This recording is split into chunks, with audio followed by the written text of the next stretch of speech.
लगता है ये जो सोशल मीडिया की लाइफ है ग्लैमरस होती है, लेकिन आपकी लाइफ में ऐसा कौन सा मोड़ था जहां आपने सब छोड़कर स्पिरिचुअलिटी की तरफ मुड़ने का फैसला किया? अगर इसको मैं कुछ एक लाइन में कहना चाहूँ तो ये भी कह सकता हूँ कि हर्षा का अलग रंग, ग्लैमरस से मोह भंग। ये कब हुआ? सर देखिए,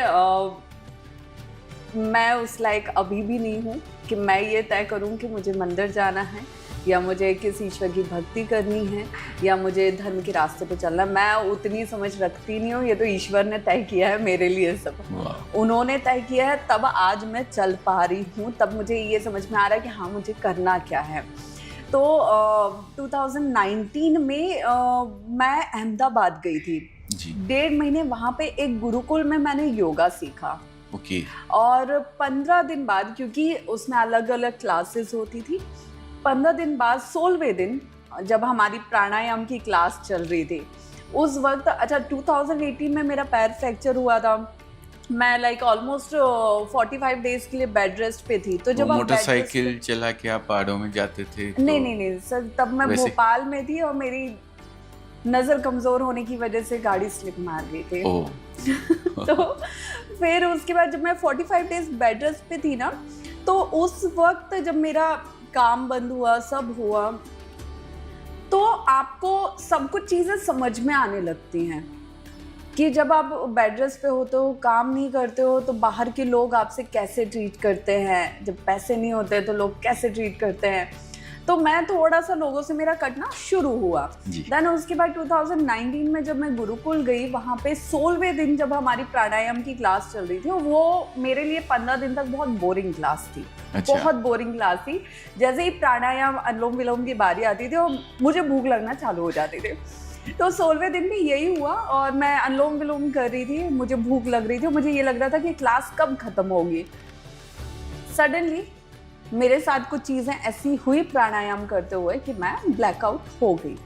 अच्छा। मुझे कुछ देर बाद होश आया और जब मुझे होश आया तब मैंने देखा कि ऑलमोस्ट पूरी क्लास ने, 45 बच्चों ने, 50 बच्चों ने, टीचर्स ने, सबने ट्राई किया। पानी, मुझे सर से पैर तक पानी डाल दिया उठाने के लिए, मैं होश में नहीं आ रही हूँ।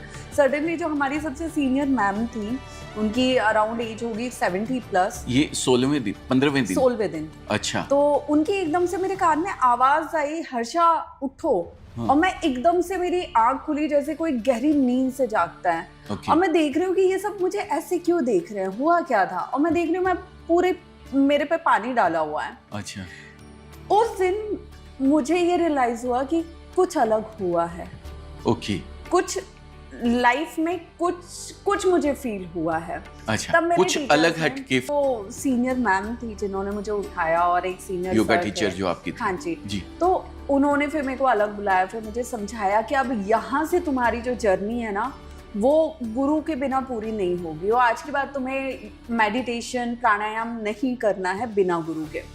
अब वो उन्होंने तो बोल दिया क्योंकि उन्होंने एक समझाइश दी, लेकिन वो मेरे दिमाग में बैठ गया कि अब मुझे गुरु की तलाश करनी है जिंदगी में आगे बढ़ने के लिए। मुझे ये नहीं पता था कि गुरु ही एक ऐसा टाइम, पैंडेमिक, जिसमें ऑलमोस्ट हर कोई डिप्रेशन में था। बिल्कुल। किसी के बिजनेस फ्लॉप, किसी की जॉब चली गई, बहुत कुछ खराब हुआ 2020 में। एंड देन उसके बाद 2020 में, क्योंकि मुझे घर बैठने की आदत नहीं थी उस वक्त तक, ट्रैवल करना, काम करना, घूमना, यही सब। जब मैं घर पे रही 3 महीने तो मुझे माइग्रेन अटैक आने लग गया। मेरा ये राइट साइड, मुझे के पास गई, 1 के पास गई, 2 के पास गई, तीसरे के पास गई, कोई मतलब जो न्यूरोपैथी में सबसे हाईएस्ट डोज होते ना, वो मुझे दिए गए। And then at the end उन्होंने फाइल रिटर्न कर दी कि हम इनका ट्रीटमेंट नहीं कर सकते, इन पे कोई दवाई असर नहीं कर रही है। एंड आई वाज लाइक कि क्या मैं लाइफ के इतने चैलेंजिंग सिचुएशन में आ गई हूँ, पॉइंट पे आ गई हूँ कि अब मेरा ट्रीटमेंट नहीं हो सकता है। Okay. तो मैंने पापा को बोला